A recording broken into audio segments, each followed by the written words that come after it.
క్రీస్తునందు ప్రియులైన వారందరికీ నా శుభములు తెలియజేస్తున్నాను. ప్రియులారా, మన జీవితంలో ఎదురయ్యే ప్రతి పరిస్థితుల్లో దేవుని యొక్క హస్తాన్ని చూడగలిగినప్పుడే మనల్ని బాధపెట్టి వేధించే వారి పట్ల మనము ఓపికతో సహనంతో ప్రవర్తించగలం. దేవుని యొక్క ప్రేమపూర్వకమైన సంకల్పాలు, ఆయన ప్రణాళికలు మన పట్ల నెరవేరడానికి మనమే ఆయన వాడుకునే చేతి పరికరాలుగా గుర్తించగలుగుతాం. ఆ నమ్మిక, ఆ ఓపిక, ఆ సహనమే ఒక పరాక్రమం గల బలాఢ్యుణ్ణి రక్షణలోనికి నడిపించడానికి ఒక ఆయుధంలా దేవుడు తన మహిమాతమై వాడుకున్నారు. ఆ దాగి ఉన్న ఆణిముత్యమే, ఆ పరికరమే ఇశ్రాయేలు చిన్నది. పరిశుద్ధ గ్రంథంలో కనుక గమనించగలిగినట్లయితే కొంతమంది వ్యక్తుల యొక్క పేరును బట్టి, మరికొంతమంది వారి యొక్క జాతిని, ఊరిని బట్టి వ్రాయించడానికి ఇష్టపడ్డారు దేవుడు. ఈరోజు మనం ధ్యానించబోయే ఆ చిన్నది ఒక హెబ్రీ పిల్ల. ఇశ్రాయేలు చిన్నది అని పరిశుద్ధాత్మ దేవుడు వ్రాయించారు. ఇశ్రాయేలు చిన్నది అయినా కూడా దేవుని యొక్క దృష్టిలో మాత్రము ఆ పిల్ల ఒక గొప్ప వ్యక్తి. తెరమరుగును దాగి ఉండే ఒక అన్యుని దేవుని వైపుకి, అనగా రక్షణ మార్గంలోనికి నడిపించి అదృశ్యమైపోయింది. మరెక్కడా ఆమె యొక్క ప్రస్తావన చూడను. అయితే ఆమె రక్షణ మార్గంలోనికి నడిపించిన వ్యక్తి గురించి మాత్రం మనం పరిశుద్ధ గ్రంథంలో 2వ రాజుల గ్రంథంలో చూడవచ్చు. అతడే నయమాను, అనగా అర్థము మాన్పువాడు అని. ఇతని యొక్క పరిచయమే చాలా గొప్పగా వ్రాయించారు. అతడు యజమాని యొక్క దృష్టికి ఘనుడు, దయ పొందినవాడు మరియు మహాపరాక్రమశాలిగా వ్రాయించారు. ఎన్ని యోగ్యతలు ఉన్నా కానీ అతడు కుష్ఠరోగి. కుష్టు పాపానికి గుర్తుగా ఉంది. రహస్యంగా ఉంచాలి అనుకున్నా కూడా కుష్టు దాగదు. అది నయం కావడం లేదు. పాపం కూడా ఏదో ఒకరోజు బయటపడకపోదు. అయితే మన దేవుడు పాపిలోని పాపాన్ని తీసివేయగల సమర్థుడు, పరిశుద్ధినిగా మార్చగలరు. మరి ఆ పరిశుద్ధిని చేరుకోవడం ఎలా? ఈ పాపం అనే కుష్టు నుండి విడిపించగల పరమవైద్యుని యొద్దకు ఎవరు నడిపిస్తారు? అందుకొరకు దేవుడు ప్రత్యేకపరుచుకున్న పరికరమే ఆ ఇశ్రాయేలు చిన్నది. ఇప్పుడు ఇంకొక అనుమానం రావచ్చు. సిరియన్లు ఇశ్రాయేలీయులకు శత్రువులు. అటువంటప్పుడు ఇశ్రాయేలు చిన్నది సైన్యాధిపతి అయిన నయమాన్ని చేరుకోవడం ఎలా? అసలు దేవుడు ఆ చిన్నదాన్ని ఎందుకు ప్రత్యేకపరుచుకున్నారు? ఇదంతా తెలుసుకోవాలంటే మనము రాజుల 2వ గ్రంథము 5వ అధ్యాయము మొదటి 4 వచనాల్ని ధ్యానం చేయాల్సి ఉంది. మొదటిగా సిరియా రాజైన నయమాను గురించి తెలుసుకుందాం. మొదటి వచనం: సిరియా రాజు సైన్యాధిపతి అయిన నయమాను అను ఒకడుండెను. అతని చేత యెహోవాయే సిరియా దేశమునకు జయము కలుగచేసి ఉండెను. కనుక అతడు తన యజమాని దృష్టికి ఘనుడై దయ పొందిన వాడాయెను. అతడు మహాపరాక్రమశాలి అయి ఉండెను, కానీ అతడు కుష్ఠరోగి. ఈ వచనాన్ని బట్టి చూస్తే నయమాను సిరియా దేశపువాడు, అనగా ఒక అన్యుడు, దేవతలను ఆరాధించేవాడు, అనగా నిజదేవుని ఎరుగనివాడు. 2వ రాజుల గ్రంథము 5వ అధ్యాయము 18వ వచనం. ఎంత పరాక్రమం కలిగినప్పటికీ అతని యొక్క విజయానికి, అనగా ఇశ్రాయేలీయులపై విజయానికి దేవుడే కారణం. అది ఎందుకో చూద్దాం. ఇంకా రెండవదిగా ఇశ్రాయేలు చిన్నదాని యొక్క సిరియా రంగ ప్రవేశం. సిరియన్లు గుంపులు గుంపులుగా బయలుదేరి ఇశ్రాయేలీయుల దేశం మీదకి పోయి ఉండిరి. వారచ్చటి నుండి ఒక చిన్నదాన్ని చెరగొని తేగ అని వాక్యభాగం సెలవిస్తుంది. ఈ వచనాన్ని మరొక్కసారి గనుక గమనిస్తే దేవుడు ఇశ్రాయేలీయుల మీద విజయాన్ని కలిగించి తద్వారా ఆ చిన్నదాన్ని చెరపట్టేలా ప్రణాళికను సిద్ధం చేశారు. ఒక అన్యుని యొక్క ఆత్మ విషయంలో కూడా దేవుడు ఎంత శ్రద్ధను చూపిస్తున్నారు.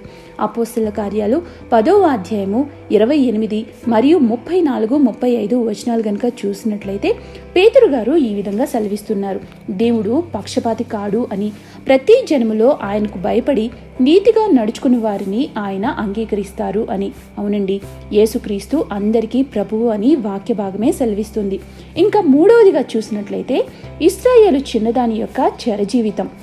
ఈ ఇశ్రాయేలు చిన్నది సిరియన్ల సైన్యం చేత చెరగనబడింది.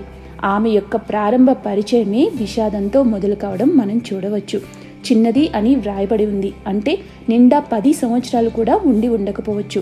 ముక్కు పచ్చలారిన ఆ పసిబాలికను బందీగా తీసుకొని వచ్చారు. ఇంటి నుండి వేరు చేయబడింది, తల్లిదండ్రుల నుండి వేరు చేయబడింది, కుటుంబం నుండి వేరు చేయబడింది. బంధువులు, తెలిసిన వారు ఎవ్వరూ లేరు. తన దేశము కాదు, అన్యుల దేశము, క్రొత్త ప్రదేశము, అన్యజనుల యొద్దకు తీసుకుని రాబడింది. 2వ వచనం: అది నయమాను భార్యకు పరిచారము చేయుచుండెను. ఆ చిన్నది వారి యొక్క తల్లిదండ్రులకు ముద్దు బిడ్డ కావచ్చేమో, కానీ ఇక్కడ ఒక బానిస బ్రతుకు. వారికి పరిచారం చేస్తూ నమ్మకంగా వారి యొద్దనే పనిచేస్తూ ఉంది. ఇశ్రాయేలు కుమార్తె దేవుని ప్రజల యొద్ద నుండి చెరగొనబడి అన్యుల యొద్దకు అనగా శత్రు దేశంలో బానిసగా తీసుకుని రాబడింది. ఇంకా 4వదిగా చూసినట్లయితే ఆ చిన్నదాని యొక్క ఆందోళన చూద్దాం. 3వ వచనాన్ని కనుక గమనించగలిగినట్లయితే అక్కడ ఇలా ఉంటుంది. అది అనగా ఆ చిన్నది షోమ్రోనులో ఉన్న ప్రవక్త దగ్గరకు నా ఏలినవాడు ఉండవలనని నేనెంతో కోరుచున్నాను. అతడు నా ఏలిన వానికి కలిగిన కుష్ఠరోగంను బాగు చేయును అని తన యజమానురాలితో అనెను. ఈ పరిహరింపబడ్డ చిన్నదానికి ఆ యజమాని గురించి ఎందుకు ఆతపన, ఎందుకు అంతగా ఆందోళన చెందుతుంది? వారికి ఒక శ్రేయోభిలాషలాగా మాట్లాడుతున్నట్లుగా ఉంది. పోనీ వాళ్ళేమైనా మేలు చేశారా? తల్లిదండ్రుల దగ్గర నుండి లాక్కొచ్చారు. ఇకపై తన జీవితం ఏంటో తనకు అర్థం కావడం లేదు. కళ్ల ముందే కలల సౌధం కుప్పకూలిపోయింది. జీవితంలో మరలా వాళ్ళని కలుస్తుందో లేదో తెలియదు.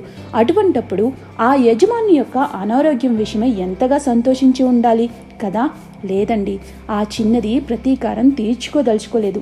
అతని యొక్క క్షేమం గురించి బహుగా ఆందోళన చెందుతుంది. తన స్వార్థాన్ని ఆలోచించలేదు. తన యజమానుడు అన్నీ కలిగి ఉన్నా కానీ ఎంతో దురదృష్టకరమైన కుష్టుని శాపంగా పాపంగా చుట్టుకుని ఉన్నాడు. ఆమె హృదయము అతని యొక్క క్షేమం కోసము, అతని యొక్క స్వస్థత కోసము ఆరాటపడింది. ఎంత గొప్ప మాదిరికరమో కదా! ఒక బానిస యొక్క దయాహృదయము ఆమె యజమాని యొక్క బాగుని కోరుకుంటుంది. కొండ మీద ప్రసంగంలో ప్రభువారు చెప్పింది ఇదే కదా. మీ తండ్రికి కుమారులై ఉండునట్లు మీ శత్రువులను ప్రేమించుడి. ఒక్కసారి ఆ చిన్నదాని పరిస్థితుల్లో మనల్ని ఊహించుకుంటే, మనమైతే మన శత్రువుల యొక్క మేలు కోరుకుంటామా? వారికి సహాయం చేయగలమా? అసలు అంతటి విశాల హృదయం మనకు ఉంది అంటారా? ఈ హృదయం కాదంటారా దేవుణ్ణి మెప్పించగలిగింది? ఈ హృదయమే కదా వారి యొద్ద నమ్మకంగా పరిచారం చేసింది. ఇంకా 5వదిగా ఆమె యొక్క భక్తి జీవితాన్ని పరిశీలిద్దాం. సహజంగా హెబ్రీ స్త్రీలు చాలా చురుకైన వారు అని పరిశుద్ధ గ్రంథమే సెలవిస్తుంది నిర్గమాకాండంలో. అంతేకాదండి, వారు చిన్నతనం నుండే భక్తి శ్రద్ధలతో పెరిగినవారు, ధర్మశాస్త్రాన్ని అవపోసన పట్టినవారు. ఎందుకంటారా? 3వ వచనంలో చూస్తే ఆమె దారి చూపించింది ఒక ప్రవక్త దగ్గరికి. మొదటిగా అది కుష్ఠరోగం అని ఆమె నియంత్రించేసుకుంది లేవీకాండంలో చెప్పబడిన రీతిగా. అందువల్లే సమరయలోని ప్రవక్త దగ్గరికి ఆమె దారిని చూపిస్తూ ఉంది. స్వస్థపడే మార్గాన్ని ప్రచురించింది. బాల్యంలో తాను ఏ భక్తి అయితే నేర్చుకుందో దానినే ఆచరణలో పెట్టింది. అన్యుల దేశంలో జీవిస్తున్నప్పటికీ తన భక్తిని విడిచింది కాదు. వారి యొక్క విగ్రహారాధన ఈమె యొక్క భక్తి జీవితంపై ఎటువంటి ప్రభావాన్ని చూపలేదు. సామెతలు 12వ అధ్యాయము 26వ వచనంలో చెప్పబడిన రీతిగా నీతిమంతుడు తన పొరుగువానికి దారి చూపును అని వాక్యభాగం సెలవిస్తూ ఉంది. ఆ చిన్నది తన యొక్క నమ్మకాన్ని విడిచింది కాదు, దృఢ నమ్మికతో చెప్తుంది. పరాయి దేశంలో ఉన్నప్పటికీ ఆమె ప్రారంభ బోధను మరిచిపోలేదు. ఆత్మవిశ్వాసంతో ఆమె మాట్లాడుతూ ఉంది. అతడు కోలుకుంటాడు అని సందేహించకుండా యజమానురాలితో చెప్తుంది. మరి మన భక్తి విశ్వాసాలు ఏమిటిలో ఉన్నాయి? ఒక్కసారి పరిశీలించుకుందాం. ఇంకా 6వదిగా ఆమె మాట యొక్క ప్రభావం. 4వ వచనాన్ని చూద్దాం. నయమాను రాజునొద్దకు పోయి ఇశ్రాయేలు దేశపు చిన్నది చెప్పిన మాటలను అతనికి తెలియచేయగా, చూసారా, ఒక పనిపిల్ల మాటకు ఎంత ప్రాధాన్యతను ఇచ్చారో. చిన్నపిల్ల చెప్పిందే అని కానీ, ఒక పనిపిల్ల అని కానీ వారు త్రోసిపుచ్చలేదు. అంటే వారి దగ్గర ఆ అమ్మాయి ఎంత నమ్మకంగా పనిచేసి ఉంటుంది. వారిని ఈమె పని ద్వారా మరియు ప్రవర్తనతో ఎంతగా ప్రభావితం చేసి ఉంటుంది. పోనీ వారు ఆరాధిస్తున్న దేవుడా అంటే అదీ కాదు, వారు అన్యులు. అయినా కూడా ఈమె మాటకు విలువనిచ్చి ముందడుగునే వేశారు. ఇంకా 7వదిగా నయమాను యొక్క నిర్ణయంతో మలుపు తిరిగిన అతని యొక్క జీవితం. 14వ వచనాన్ని చదువుకుందాం. అతడు అనగా నయమాను పోయి దైవజనుడు అనగా ఆ చిన్నది చెప్పిన ఎలీషా చెప్పినట్లు యోర్దాను నదిలో 7 సార్లు మునగగా అతని యొక్క దేహము పసిపిల్ల దేహం వలె ఆయను. చూడండి, ఈ చిన్నది షోమ్రోన్లో ఉన్న ప్రవక్త అయిన ఎలీషా పోషించిన పాత్రను పోషించలేదు, కానీ అతని యొద్దకు మార్గాన్ని చూపించింది, అనగా రక్షణకు మార్గాన్ని చూపించింది. శారీరక స్వస్థతయే కాకుండా ఆత్మీయ స్వస్థతను పొందుకోవడానికి కారణమైంది. దేవుడు ఎంతవరకు నిర్ణయం చేశారో ఆ పాత్రను నమ్మకంగా పోషించింది. దేవుడు ప్రతి పరిస్థితిని పూర్తిగా నియంత్రించారు. ఆమెది చాలా ప్రశంసనీయమైన జీవితం. బానిసగా ఆమె సాక్ష్యానికి చాలా విలువను తెచ్చింది. ప్రియులారా, ఒక్కసారి ఆ చిన్నదాని జీవితాన్ని లోతుగా ఆలోచించి చూడండి. తన వాళ్ళ అందరి నుండి ఆ చిన్న బిడ్డను లాక్కెళ్తూ ఉంటే ఎంతో రోధించి ఉండాలి కదా, ఎంతగానో అరిచి ఉండాలి, అమ్మా అని ఏడ్చి ఉండాలి. తన యొక్క జీవితము తల్లిదండ్రుల యొద్ద నుండి లాక్కెళ్ళి ఒక బానిసగా సేవ చేయవలసి వస్తుందని ఊహించి ఉంటుందా? మరి దేవుడు ఇదంతా చూస్తూ ఉన్నారు కదా. అయితే దేవుడు కూడా కొన్నిసార్లు చూస్తూ మౌనం వహిస్తారు. అది మనకు అర్థం కాకపోవచ్చు. యోసేపుకు కూడా అర్థం కాలేదు. మరి అతని సహోదరుల యొక్క అఘాయిత్యము, పోతీఫరు భార్య మోపిన నేరము, అన్యాయంగా అనుభవిస్తున్న చెరసాల జీవితం, మరి వీటన్నిటినీ భరించి దేవునికి నమ్మకస్తునిగా ఉన్నాడు కదా. ఇంకా యాకోబుకు కూడా అర్థం కాలేదే, తన ముద్దుల కుమారుణ్ణి దేవుడు ఎందుకు దూరం చేశారో అని. కరువులో తన జాతి వారిని ఆదుకున్నప్పుడు దేవుని యొక్క శక్తిని యాకోబు చూసి ఉంటాడు. ఇంకా 40 సంవత్సరాలుగా అరణ్యంలో ఉన్న మోషేకు కూడా ఇశ్రాయేలీయులను చెర నుండి విడిపించేదాకా అర్థం కాకపోవచ్చు. ఈరోజు నీ జీవితంలో కూడా ఇలా ఒకవేళ అర్థం కాక కొట్టుమిట్టులాడుతున్నావేమో. నాకిష్టమైన వాటిని నా నుండి దేవుడు ఎందుకు దూరం చేశాడో, ఎందుకు నాకే ఈ బాధలు అని నీ కళ్ళ ముందే నీవు ఓడిపోతున్నట్లు కనిపిస్తూ ఉన్నా కూడా నీ జీవితంలో దేవుడు చేసేవి నీకు ఏమాత్రం అర్థం అవ్వాల్సిన అవసరం లేదు. కేవలం నమ్మిక మాత్రం ఉంచాలి. ఇక్కడ చూడండి, ఆ చిన్నది దేవుణ్ణి నిందించలేదే, ప్రశ్నించలేదే. తన యజమానురాలికి నమ్మకంగా పరిచారం చేసింది. యజమానుణ్ణి దేవుని యొద్దకు నడిపించగలిగింది. ఫలితం ఏమిటో తెలుసా? 15వ వచనం, ఇశ్రాయేలీయుల్లో ఉన్న దేవుడు తప్ప లోకమంతటి యందును మరి ఒక దేవుడు లేడని నేను ఎరుగుదును. 17వ వచనం కూడా చదువుకుందాం. యెహోవాకు తప్ప దహన బలి అయినను మరి ఏ బలి అయినను ఇతరమైన దేవతలకు నేనికను అర్పింపను అని నాయమానే సెలవిస్తూ ఉన్నారు. హల్లెలూయా. యూదా పత్రిక 1వ అధ్యాయము 23వ వచనంలో చెప్పిన రీతిగా అగ్నిలో నుండి లాగినట్లు ఈ నయమాన్ని ఆ చిన్నది లాగివేసింది. ఎలీషా చెప్పినట్లుగా 7 సార్లు యోర్దానులో మురిగిన నయమాను శారీరక స్వస్థతయే కాకుండా ఆత్మీయంగా రక్షణను పొందుకున్నాడు. ఆ చిన్నదాని యొక్క నమ్మకత్వము ఎంతమందిపై ప్రభావాన్ని చూపి ఉంటుంది. నయమాను అతని భార్య, రాజు మరియు పరిచారకుడు అని కూడా నేను అనుకుంటాను. ప్రియులారా, మనమందరం ఒక ప్రశ్నను వేసుకుందాం. మరి మనం కోరుకున్న యేసయ్య యొద్దకు ఎంతమందిని నడిపిస్తున్నాం? ఎంతమందికి దారిని చూపిస్తున్నాం? పరిస్థితులను నిందిస్తూ దేవుణ్ణే ప్రశ్నిస్తూ కూర్చుంటున్నామా? లేదంటే ఆ పరిస్థితుల్ని దేవుడే మనకు దయచేసిన అవకాశాలుగా గుర్తిస్తున్నామా? ఒక చిన్న విషయం చెప్పి ముగిస్తాను.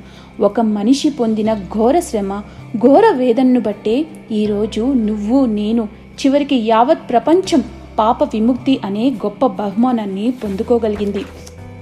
ఈ ఆత్మీయ సత్యాన్ని నీవు నమ్మగలిగితే, నీ ప్రతి పరిస్థితుల్లో దేవుణ్ణి చూడగలిగితే నీ జీవితం కూడా ఎంతో ఆశీర్వాదకరం కదా. ఇక్కడ ఆ చిన్నదాని విశ్వాసంతో దేవుడు గౌరవించబడ్డాడు, మహిమపరచబడ్డాడు. ఆమె యొక్క రహస్య పరిచర్యే మనకందరికీ మాదిరికరంగా నిలిచింది. మరి అట్టి రీతిగా దేవుని యొక్క ప్రేమను ప్రకటిస్తావా? ప్రతి పరిస్థితిని అవకాశంగా మలుచుకుంటావా? అగ్నిలో నుండి లాగినట్లు కొందరినైనా రక్షిద్దాము. అట్టి కృపాధన్యత పరిశుద్ధాత్మ దేవుడు మనందరకు సహాయం చేయనుగాక. ఆమెన్. ప్రార్థన చేసుకుందాం. ప్రియ పరలోకపు తండ్రి, ఇశ్రాయేలు చిన్నదాని యొక్క జీవితం ద్వారా మాతో మాట్లాడినందుకు మీకు స్తోత్రాలు చెల్లిస్తున్నాం. అయ్యా, ఒకవేళ అదే పరిస్థితి మా జీవితాల్లో కనుక సంభవిస్తే మేము మొదటిగా దూషించేది, నిందించేది మిమ్మల్నే కదా తండ్రి. ఆ చిన్నది ప్రతి పరిస్థితుల్లో నమ్మకంగా ఉంది. తన కర్తవ్యాన్ని గుర్తించి ముందుకు సాగిపోయింది. యజమాని యొక్క కుటుంబాన్ని రక్షించుకోగలిగింది. ఇప్పటి వరకు ఎంతో సమయాన్ని, జీవితాన్ని వృధా చేశాము. ఇకపై మా ప్రతి పరిస్థితి యందు నమ్మకంగా ఉంటూ మేము కోరుకున్న మా ప్రియుడైన యేసయ్య యొద్దకు కొందరినైనా నడిపించగలిగే కృపను మాకు సహాయం చేయండి. వాక్యం విన్న ప్రియులందరినీ పేరు పేరున దీవించి ఆశీర్వదించమని త్వరలో రానైన యేసుక్రీస్తు అతి పరిశుద్ధ నామంలో వినయంతో వేడుకుంటున్నాం మా పరమ తండ్రి. ఆమేన్.